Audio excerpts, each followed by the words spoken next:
Good morning mga idol, mga kababayan ko na palaging nanonood sa aking YouTube channel. Sana po'y hindi kayo magsawa na mapanood ang aking mga videos. Kunting tips lang natin po mga kababayan sa ating mga ginagawang mga bahay or building kung kung may gagawin tayong ganito. So, itong ginagawa namin mga idol, mga kababayan, mga mamsir is commercial building po to. So bali po yung ginagawa namin dito is nagtambak kami ng ng limestone. Limestone kasi yung ginagamit natin dito mga idol, mga kababayan, kasi po yung lupa na tinatayuan natin ng building natin is parang maputik o malambot yung lupa. Kaya kung ganyan po yung kalagayan ng ating mga building, mas mainam o mas maganda po na gamitan natin ng limestone po yung mga ganitong sitwasyon ng ating trabaho, yung ganitong kalagayan po. Kasi pag ginamitan natin ng lupa lang tapos yung tinayuan natin is malambot, so posible or hindi maganda yung kalabasan niya sa ilalim kasi malambot. So ganito yung gagamitin natin mga idol, kababayan. Ito po yung request ko sa may-ari na limestone talaga yung itambak natin para matibay siya. Hindi na natin kailangan ng tatampirin pa ng mabuti kasi siksik to mga idol pag ganito kasi parang bato siya na puti. Ito po yung ginagamit namin pag malambot yung lupa na tinatayuan namin ng mga building namin or mga bahay. Ito lang po yung mga tips ko. Isa po akong nag-lead sa mga tao dito mga idol, mga kababayan. Yung sa ginagawa namin building. Ito po yung mga idea namin, mga idea ko sa aming building na ginagawa po. So, tulong-tulong kami dito mga idol, kababayan, para mas madali yung trabaho natin, teamwork tayo. So, ayan, pagtatambak kami, bali 2 load tong tinambak namin mga idol. 2 load ng limestone. Bali, isang load is 22 cubic. Bali, lahat yan is 44 cubic yun mga idol. Tinambakan natin kasi malalim yung area natin. Hinahabol natin yung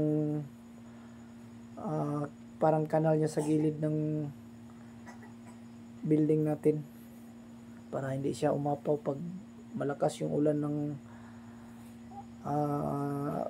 lugar dito mga idol. Pag malakas ang ulan, hindi siya makapasok sa building natin.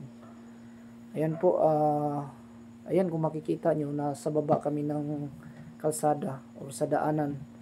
So ang mangyayari dyan mga idol, itataas namin yan, bali galing sa daanan or galing sa daan po is yung slab natin sa taas is nagka-elevate siya ng 60 cm galing po sa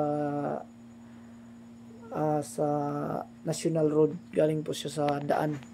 Bali iaangat natin siya ng 60 cm po. Yan po yung idea namin dyan mga idol, para kung sakaling may malakas na ulan or malakas na tubig, hindi siya makapasok sa flooring natin yung tubig mga idol. So yan lang po yung mga tips or mga idea mga idol kung magawa kayo ng mga bahay nyo. So ganyan lang mga gagawin nyo. Tapos bago kayo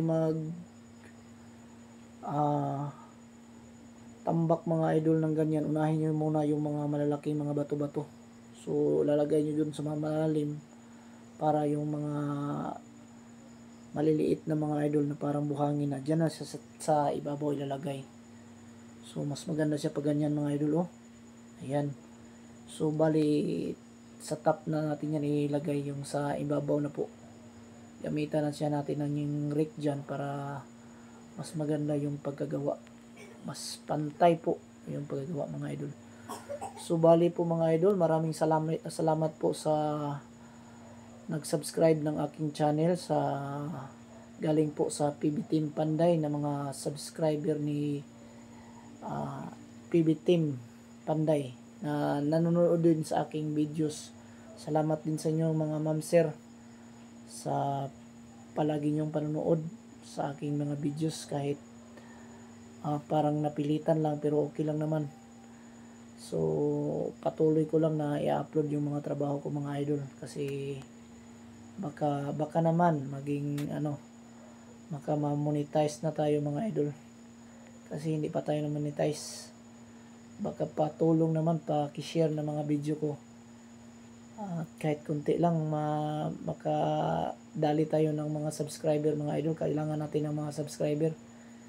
Ayan po mga idol, ginagamit natin ng rake mga idol para mas pantay yung lagay ng lupa mga idol para makuha natin yung mga malalaking mga bato sa taas. Ayan po. Ayan po yung septic Poso Negro namin mga idol dyan. Yan po yung Poso Negro namin. So bali, dalawang partition yan. May outlet na yan sa palabas ng kanal mga idol. So ang mangyari dyan, yung tubig na lang ang lumabas dyan galing sa septic po. Yan po yung nakababa. Yan po yung palabas natin. So ganyan mga idol, kailangan talaga natin pag-isipan yung mga preparasyon, mga ilalagay natin bago tayo magtambak, bago tayo mag-flooring. So kailangan natin lagyan ng mga abang ng linyada ng mga tubig.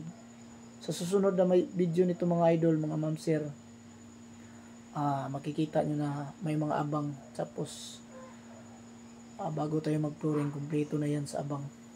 So ayan, pinapantay natin yung mga lupa. Shout out pala po sa mga nag-subscribe galing kay PB Team Panday, galing kay Mang Ili po sa nag-subscribe ng aking channel.